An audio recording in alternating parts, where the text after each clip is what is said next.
Okay, we're live. Hopefully it's actually on my, I always feel like I need to check my channel to see if it's actually happening. It's just saying it is. Okay, yes, we are live. So welcome everybody if you're tuning in. Feel free to start leaving comments. We're just gonna start, I think, chatting about Ancientsathon and how everything went. But Jennifer, do you want to introduce yourself?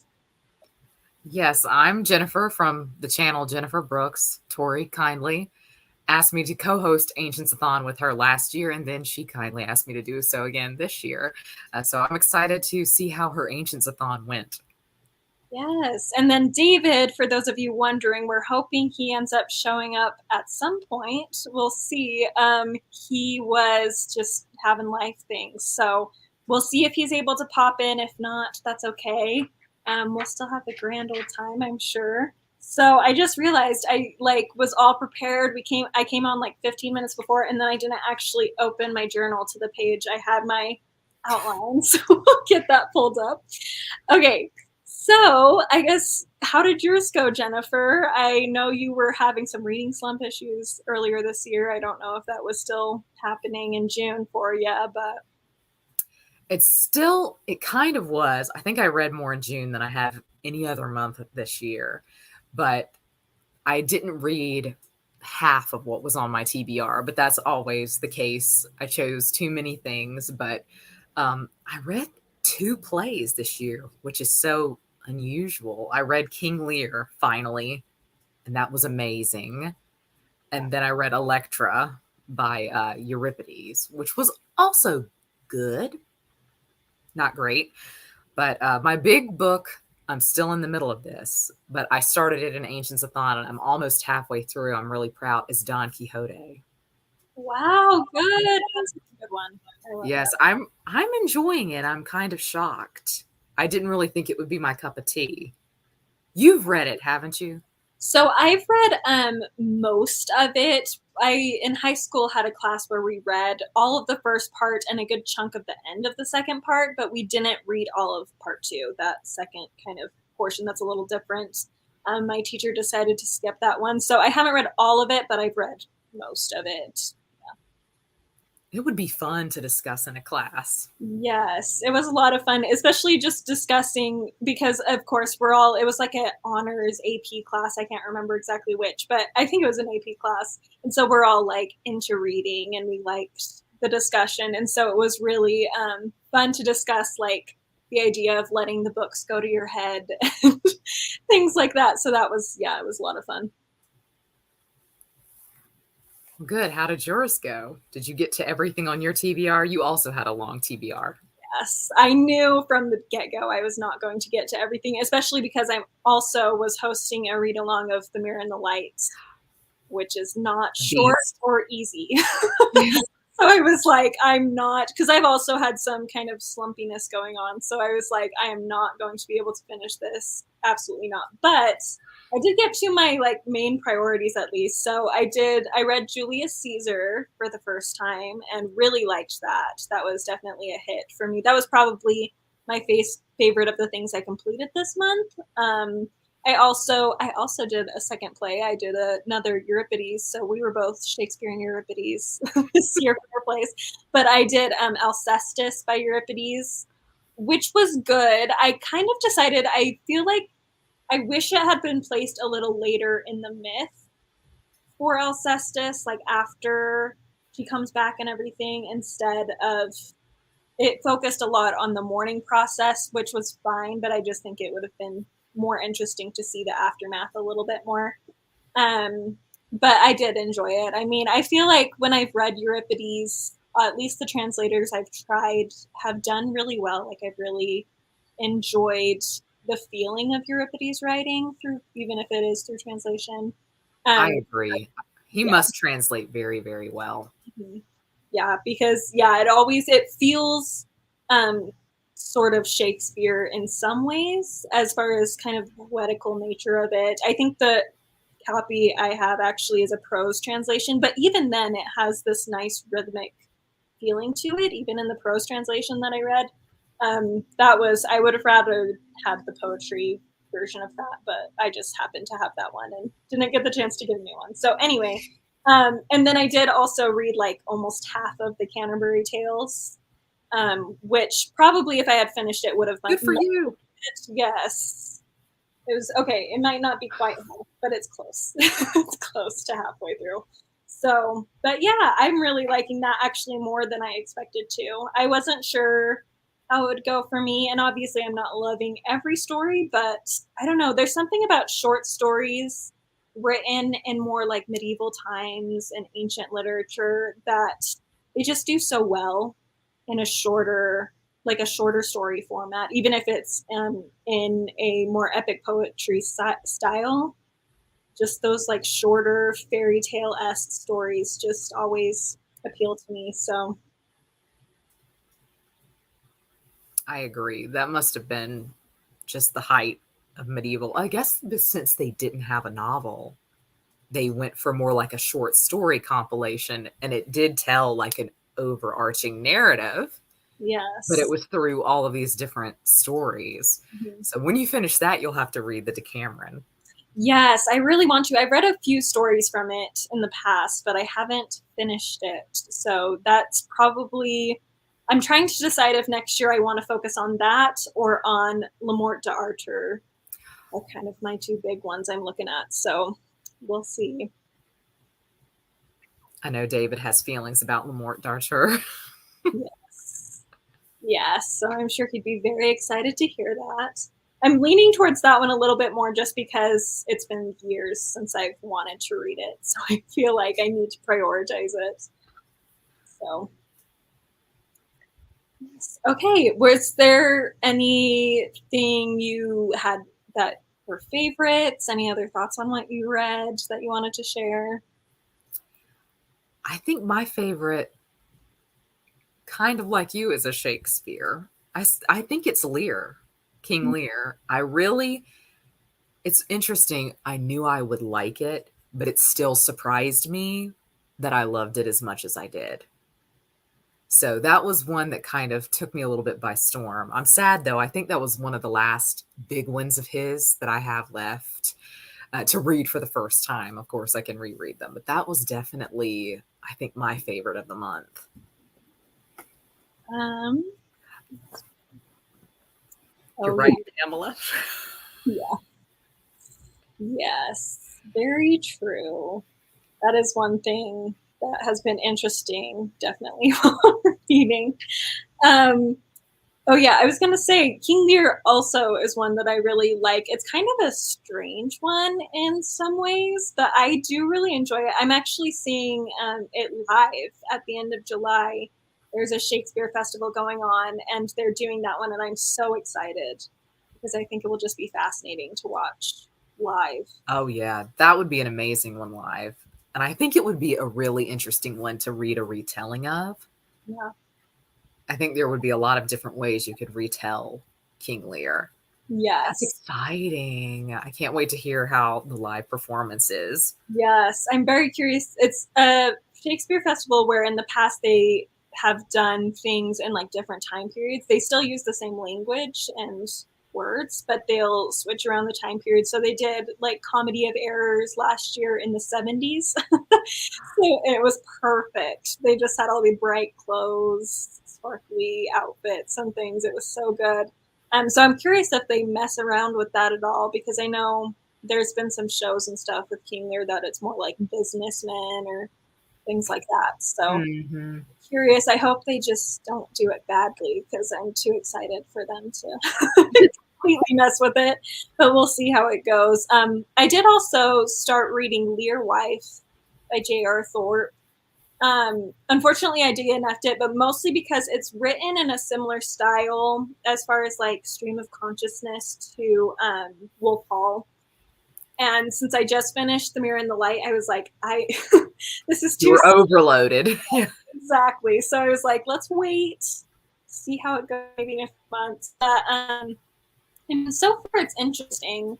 It's focused mostly. It's kind of set right after the deaths of all of them, and so she's been like in a convent, And so it's set right after their death. So it's a lot of focus in the first like 60 pages that I read on like her mourning process and stuff, which was really interesting. So I'm curious to see. That was my other thing that I was like, what is the point of this? Like, this is cool, but like, where are we going? So, yeah, we'll see. I just need to be in the right mindset for that type of writing and for a more like super character driven story like that before I can really get into it, but we'll see how it goes. That's been on my TBR. That sounds really good now that you've compared it to Wolf Hall. Yes, it's really interesting. The other one retelling by of King Lear that I've read was Queens of Innislear. I don't know if you've read that, but yeah, it's an interesting one. I didn't love it. I ended up getting rid of my copy, but I did enjoy it pretty well. It had some interesting aspects to it for sure. I love a Shakespeare retelling. We need more. I agree. I know. I want it to be like they've had kind of this Greek myth retelling like era that's been going on that I love. Mm-hmm. We do that with Shakespeare too because that would be just as good. There's so many characters, like even Julius Caesar. There were so many characters. I was like, it would be cool to see it from their perspective or get a deeper dive into this part of the story. And yeah, I agree. I would love to see Julius Caesar retold. I've seen them do it. I feel like they've done it live as like politicians, yeah, modern politicians, which of course is very on the nose. But yes, I would like to see it retold mhm, straight with Julius Caesar and Brutus. Just give me yes. real historical fiction. Yeah, I almost think it would be interesting to have maybe a multi perspective where it's Brutus and Julius Caesar and their wives and see like the dynamics of all of them. I feel like it would need to be a chunky version Oh because if yeah, it's too short, it would not work very well. But if you did a chunky one with all four of those perspectives, I feel like it could be really interesting. So, okay, great. So, Book of the City of Ladies. I did finish that about halfway through the month. I was a little nervous, but it ended up being shorter than I thought it was going to be. So, it worked out for me. it Um, really was very short, yeah, which was a pleasant surprise. yes. Yes, I feel like I was thinking kind of similar to Pilgrim's Progress last year as far as the length goes. But yeah, it's definitely I feel like it's almost the length of the first part of that about, and I felt like that was perfect for what she was doing with it. I agree. Since it read like a really long form essay, it didn't need to be any longer. And Yes. that's one of my critiques of it is we started feeling like we'd done this many, many times before by the end. Yeah. She had a formula and I think it worked, but I was getting tired of the formula by the Yeah. time the book was over. Yeah, I felt like it wrapped up right at the right point. And I know it was interesting because it's an allegory, obviously, of building the city of ladies. But I think when I've thought of allegory in the past, I think of things like Pilgrim's Progress or Dante's Divine Comedy, where they're going on this journey. And so there's a little more action, there's a little more going on, or the Fairy Queen, uh, Right. where yeah there's like things going on, whereas this is really yeah like you said just kind of an essay, which I think is what brought it down for me. I think it could have been 5 stars for me if it had had a little bit more story to it and not just like teaching and explaining. I agree. But there were parts of it I liked more than others. I loved her parts on like mythical women. I never once expected like a kind of a Christian religious thinker in many ways as she seemed to be. I never would have expected her to touch on ladies of myth. Of course, she kind of brought them down a little bit. She is more interesting than the book, I think. Christine de Pizan as a person and like her personal observations on things. Like I felt like I saw her as the author on the page quite a bit, which was very interesting. And so it was just interesting to see her perspective on all the different women.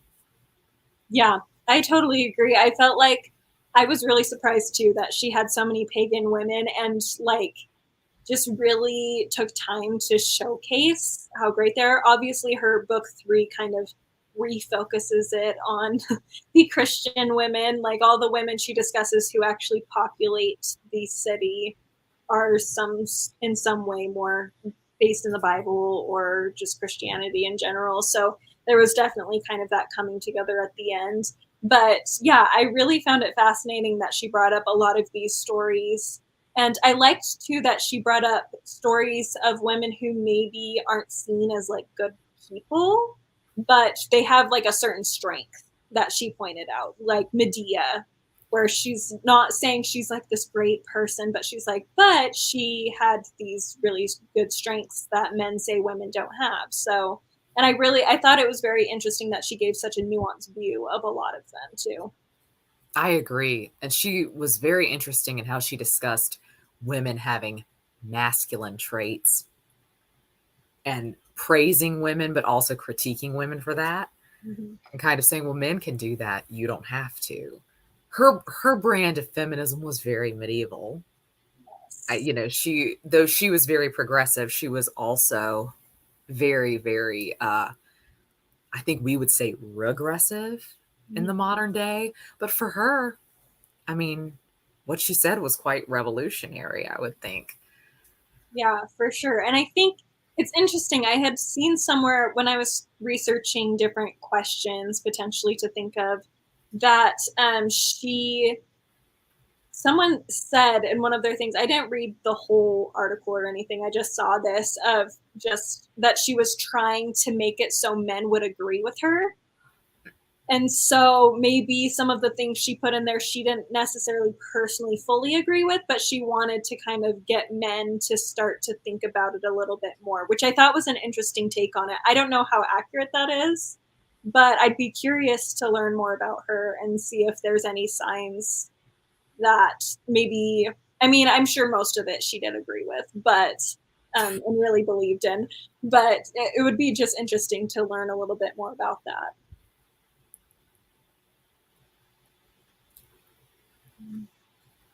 This is so true. Yeah. This was really interesting. Mhm. Yeah, I thought that was it was interesting too because at first I didn't totally pick up on that. I was like, "Oh, is this just a story I hadn't heard before?" Like, I don't know. And then yeah, the more I saw it, the more I'm like, "Oh, she just is making it look like these deities like Athena and Hera and these characters are just women, strong women from the past that yeah, that they transformed into the idea of deities, which was really fascinating."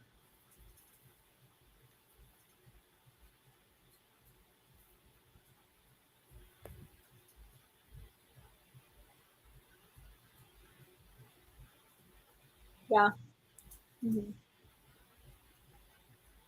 And So they were almost contemporary figures, you would think. Well, I guess she was a good 100 years after Dante. But yeah, that's interesting to see how her perspective on things was so different in just 100 years. yeah, it's true, and it makes you wonder too where women were at in this sort of thinking process, even with Dante's time, because so many of them weren't even, taught to write. So there's only so many opportunities for them to share their thoughts, especially on that topic. So it is curious to think about, where, yeah, just where men versus women were at in their method of thinking on history in general, and then on the different positions of gender roles and things like that. And also how they were perceived in literature. Of women, I would imagine, even even in Christine de Pizan's day, were probably just kind of viewed as the muse figure or kind of the evil figure, a Mm-hmm. Medea and Eve, for example. There are many others that are slipping out of my mind right now. But it's interesting that she did reframe people in a more positive light, like you brought up. Mm-hmm. Yeah, I think it is interesting, especially because it's so common in medieval literature and earlier to make women, yeah, very simple, either all good, perfectly good, or all evil. And there's not really much in between. And then to have her write such nuanced views about all these different figures, both real and fictional, and really pulling that, just recognizing that these women are much more well rounded was really powerful. I really liked it a lot. I did too. And I have to say, for me, I would say a good 70% of the people she mentioned, I had never heard of. I went down a lot of rabbit holes looking people up. Mythical women, but especially like the Christian saints that she mentioned, I'm not nearly as familiar with the medieval saints as I probably should be. And women who were her contemporaries existing in the same time, that was really fascinating to do more reading on them. Oh, interesting. I didn't end up doing any reading I wanted to, but time got away from me. But that does sound really fascinating. I have been wanting to look into, especially some of the women she mentioned that she stated as friends. Like she Hmm. kind of looked at them as people that she knew and that she, yeah, that she respected because she knew them so well. I thought that was really interesting that she brought her personal life into it that much.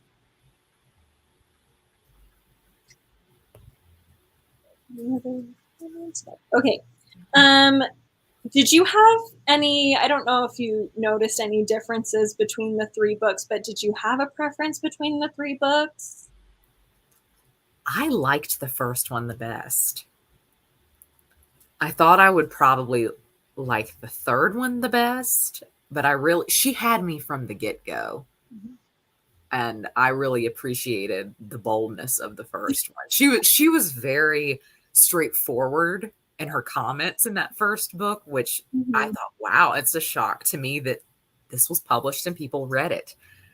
Yes. I mean, I think it probably helped that it was published in France. But um, but yeah, I know. I thought the first, like right at the beginning, she had me too. As soon as she started talking about her reasons why she believed that men wrote about women the way they did, I was just dead. I was so sold. It was so good. I was like sitting in my room just laughing to myself while my roommates are like out talking. And I was like, I'm so sorry. I just was not expecting this book to start this way. So I really liked the first book too. I actually think, as far as like the stories went, I liked the second book the best. Um, I felt like there were a lot, mostly in the first book, I was just kind of highlighting as I went. But in the second book, I had a lot more like reactionary comments in the margins because there's some, I mean, there weren't necessarily a ton of women I super like loved, but there were some like really weird and random stories in that book that I just had me so entertained. I absolutely loved them.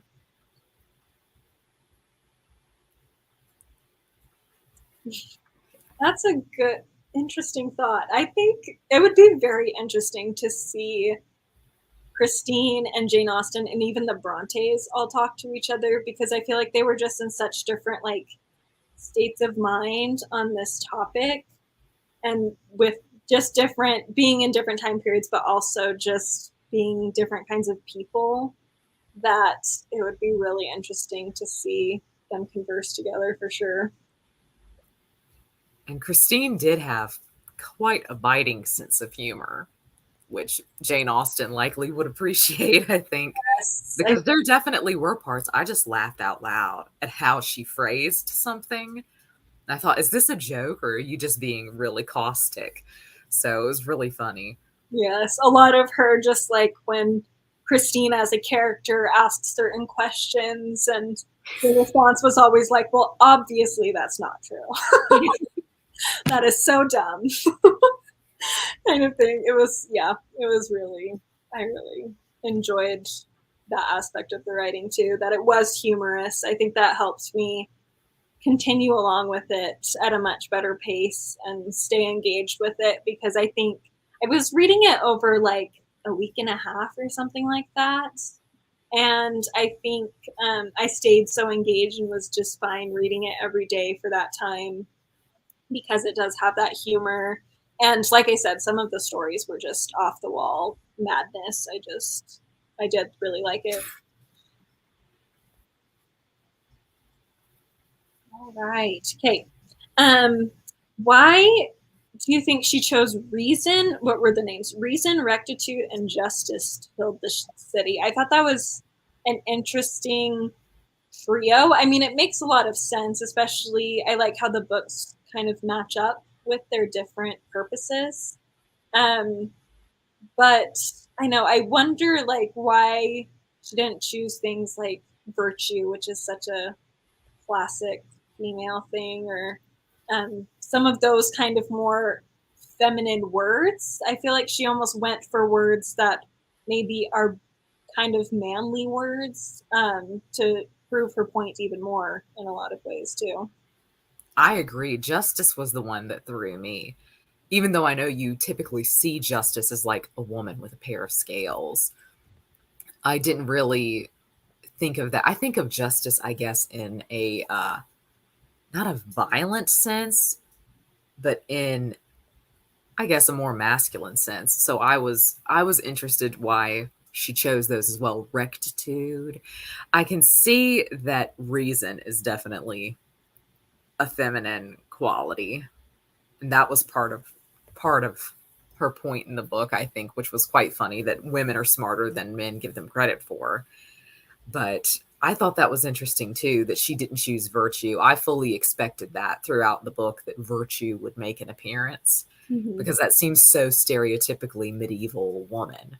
Yes, virtue and charity, kind of those words that I feel like really describe most women. But I do feel like it makes sense though in a lot of ways that she wanted to avoid those kinds of words almost to further her point of like we as as women we're able to do the same things men can do, despite what others may say. Should we do those things is kind of her question. I feel like, do we need to do those things? Maybe not, but we can, and we have that capability. So Is this a theme in her other writing? I don't know if you've looked up any of her other publications. I did not. I just thought it was interesting in the introduction to my edition that they mentioned she was quite a popular author, I think, before publishing this. So I think I would just like to know. I think it's interesting that she chose this to focus on, but I didn't know if that was maybe the overall tone of some of what she wrote, if she just was quite generally a feminist writer or if she did other things to pay the bills. yeah, that's a really good point. I feel like I read something somewhere about her other work while I was doing some research, but I it's out of my head now, so I don't remember it all. But yeah, that would be really interesting to see how much this relates to her other works, especially yeah, if she was popular at the time. Like I don't know, it would just be very interesting to see what made her popular when she's writing something like this that is so revolutionary that might have turned a lot of people in power off because it would have been a lot of the men that it might have put off a little bit. So yeah, that's really interesting. I'd love to look into if we have anything that's translated into English that's easily accessible by her and see what else there is. I wondered if this was her stepping out, if this was her like breaking the rules, Yeah. or if this is the theme that she liked to go for.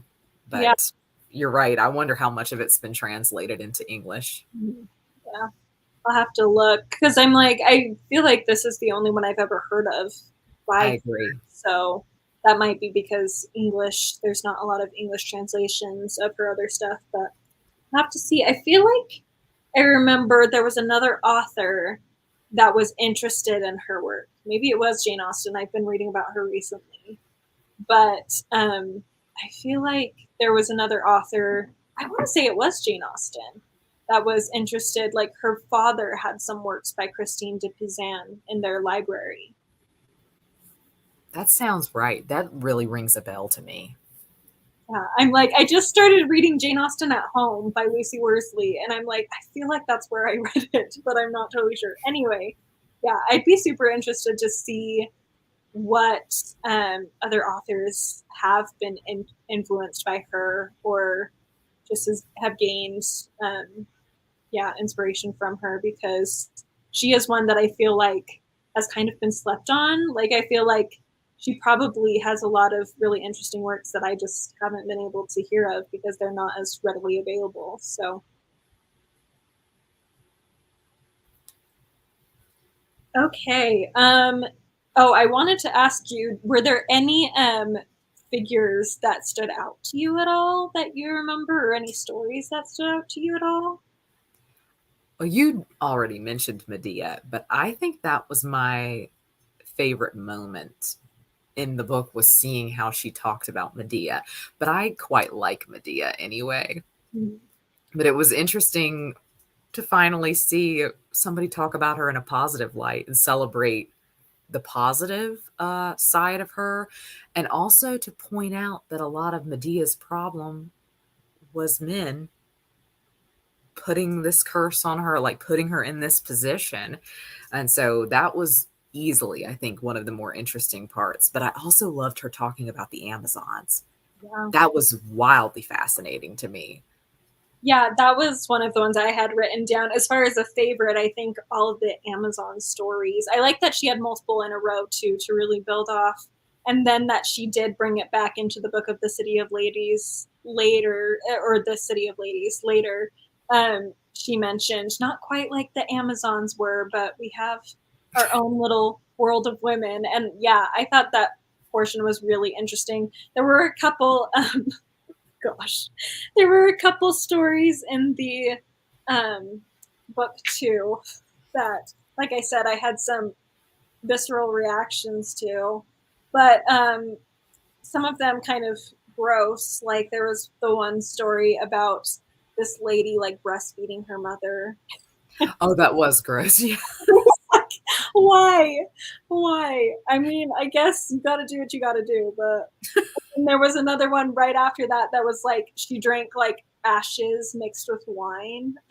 I was like, nope, no, thank you. And then there was a story. Oh my gosh, what page was it on? I wrote it down because I forgot I had reacted this way, but I was flipping through last night trying to remember like which one stood out to me and stuff. And there was one, um, oh yeah, about Griselda, who is basically just tortured by her husband. Like what where he like pretends to kill their children and then like pretends he has to divorce her and then and that he's going to marry this other woman and then he has her come and pretends like she has to serve this other woman. And I just all the way throughout it I was just writing I was seriously like I hate him. And like, of course, they're trying to make him like make it like, oh, she's such a good wife. Right. Like she put up with all this, and then in the end, he just rewarded her. And I'm just sitting there like, no, leave him. Take your Just kids. being gaslit. He's the worst. It's like years, and then he like almost like gives it away. Like he's like, oh, I feel so bad. I should just stop this.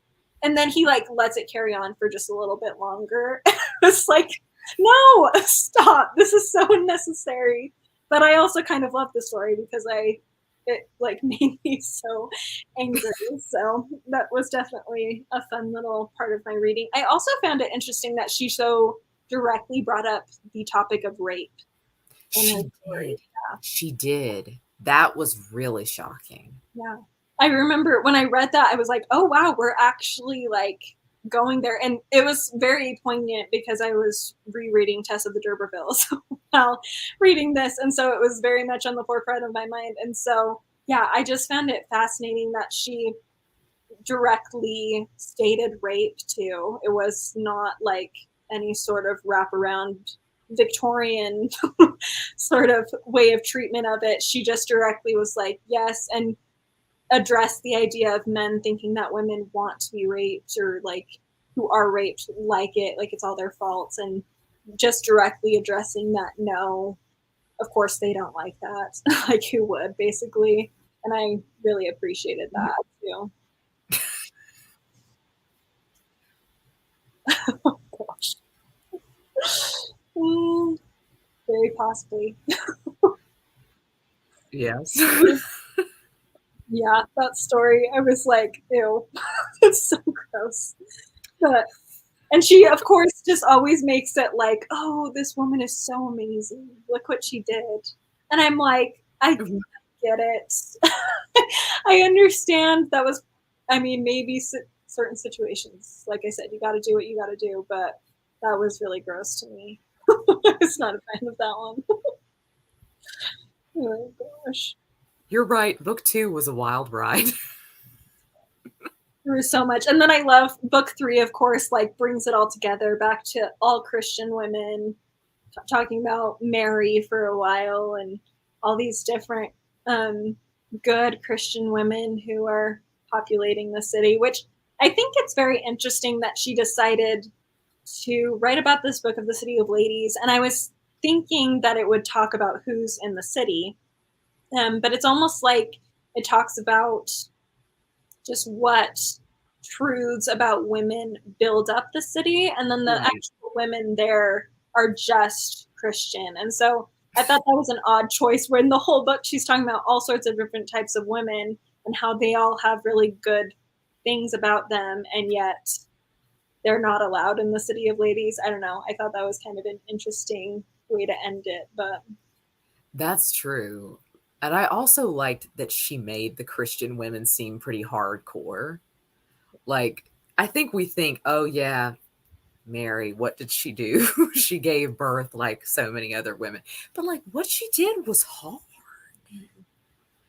like, extremely difficult. And there were many other women she mentioned in the kind of overall Christian section that she framed as like very tough and very hardy, like kind of Joan of Arc figures. And I believe Christine de Pizan lived at the same time as Joan of Arc. So maybe she had that. I don't know when this was published in comparison to Joan of Arc, but maybe she had that in her mind, like the warrior, religious warrior, Christian woman. But I thought that was really interesting that she ended on them and she didn't make it just seem, oh, life is soft when you're meek and kind. Like, no, that's a hard thing to be sometimes. And I thought that was really one of her strong points in mm, her long essay. yes. Yeah, I agree. Even the other women in the other stories before the Christian part, there is kind of this sense of like they're doing their duty by their husbands or whatever. But I feel like she really does draw it in a way that is pointing out that it is a difficult thing, that it's not easy for these women to have, made these decisions. And I think maybe some of the stories would have been approached a bit differently today, of course, but I think it is powerful and empowering to read books where they not only show women as, um, really masculine, but also show women who are meek and quiet and maybe very dutiful, but it's not easy for them. Like you said, they're still hardy in that way. Yeah, I really liked that. I know this was published in 1405. I don't know if you know when Joan of Arc lived at all, but I feel like it might have been a bit later in the It does. It seems like it was 1420 or 1430. So I wonder, I don't know if Joan could read, but I'd be curious to know if she read anything by Christine de Pizan, if it was the other way around. That would be interesting to know. I love Joan of Arc. I have a big girl crush on Joan of Arc. I think that's very worthy. I don't know as much about her. She's one of those figures that I have on my list of people I want to read more about. That I'm like, I know some things, but I could know so much more. She's one of them because I do think she's very fascinating, and her experience was very fascinating for sure. But yeah, it would be interesting to see if there's any connections between these two, especially since they were both in France. Probably very close, I would think. I Mm-hmm. don't know, regionally anyway. Their lifespan's probably went over Oh, each other. It looks like she died, Christine de Pizan died around 1429. So, I am looking, and Joan of Arc died in 1431.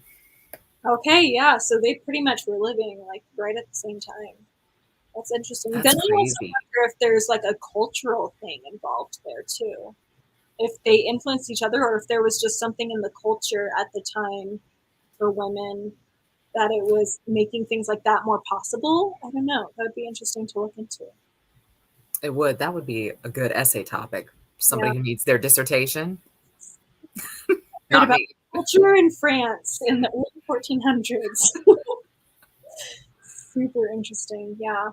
Um, okay, I want to make sure that I have all my notes through. I think that was mostly what I wanted to touch on. I don't know, was there any other stories or anything that you wanted to discuss or that stood out to you? I think you hit on them all. Seem great minds think alike. Yes, indeed. Yeah, I'm really glad though that we ended up choosing this one because I it's one that I had on my radar, and it was actually funny when David, for those of you watching, David was the one who originally suggested this one to be the one we read. And I had thought about it even beforehand, but I just kind of had other things as priorities. And then when he said it, I was like, I guess that's probably a sign because was going to say that and then I didn't, and then he said it instead. So yeah, I am really glad. I liked it better than Pilgrim's Progress from last year. Me too. So yes, that was very good. I know I'm like Pilgrim's Progress had more action for sure. And maybe if I had just read part one of that, I might have liked it a little bit better. But I think part two just kind of brought it down for me a little bit, unfortunately. But yeah, this one I really liked. I think it worked really well. I did too. I struggled with Pilgrim's Progress a lot last year, and I never once struggled with this one in the same way. Yeah. hmm Which is interesting because, like I said, there is so much more action in Pilgrim's Progress. You would Mm. think that it would be more exciting, but I just think the way Christine wrote and just had the humor in there. And I think the fact, too, that she was dealing with a topic that we don't necessarily get to hear women of this time period discussing very much, or men for that matter, but especially women at this time period. And I think it is interesting that she wrote kind of towards the end of the medieval period where a lot of the medieval literature is kind of what we look at when we think of how women are stereotypically portrayed is a lot in medieval literature. And so it's interesting to read from the perspective of a medieval woman who this is the kind of literature she's surrounded by. She doesn't have the same opportunities to read things that we do nowadays, and just to see, yeah, her perspective on that, and just ponder on how many other women of her age who maybe weren't writers had very similar feelings as well. And also that she celebrated feminine traits. I think sometimes, even today, feminist literature is very much let's make women just have masculine traits, or women who fight. That's what we want. That's a strong female character. I appreciated that she also celebrated women with typical female qualities, mothers, Mm-hmm. women who want to be wives. Now, of course, I guess that was really the avenue in the medieval period, but she didn't seem to look down on any of the women she talked about for that. And I thought that was really refreshing. Yeah, I agree with that, and I think yeah, I feel like nowadays it is either that super hardened, tough warrior type woman, or it's going to be a Lizzie Bennett. It's going to be a super extroverted, flirtatious woman. I feel like are kind of the two that we mainly see nowadays. Like the Persuasion film, that's kind Mhm. of that they've turned Anne Elliot into an obvious Lizzie Bennett just from the clips that we see, which is fine. I mean, I love Lizzie Bennett, but not every woman has to be that, and not every woman has to be a warrior either to be strong. as a woman. Like you can have that more meek and quieter personality. So I do agree. It was really refreshing. I think that's something I enjoy about a lot of classics, especially written by women, is they tend to be willing to celebrate those types of women a little bit more. Um, so yeah, very interesting. That's very true.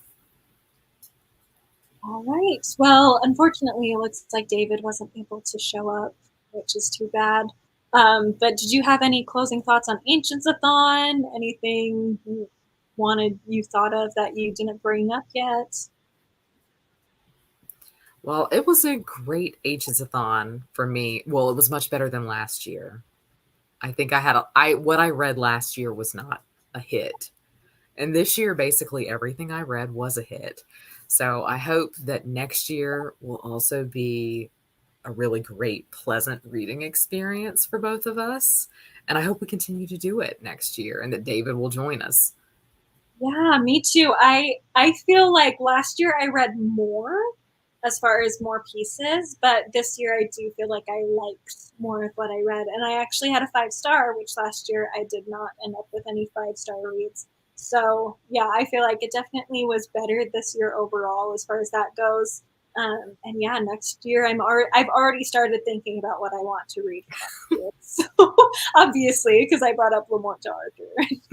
The Cameron. But yeah, I as of right now would be happy to do it again. Of course, life always happens, so we'll see. But we'll definitely be planning on that for now. And yeah, hopefully David will be able to do it as well. It was really great to have him this year, especially because he is so in love with medieval literature in particular. So it was really fun to get his input on things and get some recommendations from him too through his videos. So I agree. Thanks again, Tori, for coming up with this last year. yeah, thank you again for being willing to co-host it. I actually had thought of this like a year before we even did it. And I was like, someone should do that. And I was like, a few months later, I was like, Tori, maybe you could do it. Right. I was like, okay, but I can't do it by myself. So I'm glad that you were able and willing to do it with me. So thank you. Is there any other comments? I don't see any more. But thanks to those of you who've been able to watch and who may be watching in the future. I'll definitely be keeping this up on my channel. So yeah, so excited to hear in comments on videos and things what you all have read and enjoyed. And hope to see you next Ancientsathon as well. Yes.